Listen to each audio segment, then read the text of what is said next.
రేవంత్ రెడ్డి మీ friend అంటున్నాడు. ఇప్పుడు ఆయన ముఖ్యమంత్రి, ఎలా అనిపిస్తుంది ఆయన పాలన, 18 నెలల పాలన? ఆయన చేతిలో ఏముంది? పైసలు లేవు.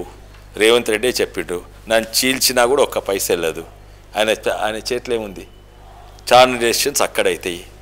అయితే ఆయన చెడు చేయదలుచుకున్నా కూడా అసలుకు అప్పుడేమో కాళేశ్వరం కట్టిండ్రు, ఇది ఇప్పుడు ప్రాజెక్ట్ కట్టగలుగుతారా? పైసలే లేవు. స్కామ్లు చేయగలుగుతారా? చేయలేరు. ఉంటే చేస్తారా? అది వేరే విషయం. కానీ ఇప్పటి వరకు పాత ప్రభుత్వం అంత స్కామ్లు లేవు, ఇది లేదు. కానీ వాళ్ళ దగ్గర పైసలు కూడా లేవు. ఒకటే ఒక విజ్ఞప్తి ఏంటంటే, విజ్ఞప్తి కాదు, షికాయత్ అనుకోండి. ఈరోజు తెలంగాణ బతుకుతుందంటే, తెలంగాణ రైతులను ఆదుకుంటుందంటే కేంద్ర ప్రభుత్వం వల్లనే. అక్కడ పోయి మీరు యూరియా అడుగుతారు, ఇక్కడ వచ్చి కేంద్ర ప్రభుత్వం ఏం చేస్తలేరన్నారు. ఈరోజు ప్రతి రైతుకు దాదాపు ₹1,00,000 ఏడాదికి రైతు కుటుంబానికి కేంద్ర ప్రభుత్వం నుంచి వస్తుంది. మీ దగ్గర నుంచి ఏమొస్తుంది? ఏమీ వస్తలేదు. మీరు ఒక్కసారి రుణమాఫీ ఇచ్చిండ్రు ₹1,00,000, అది కూడా అందరికీ ఇవ్వలేదు.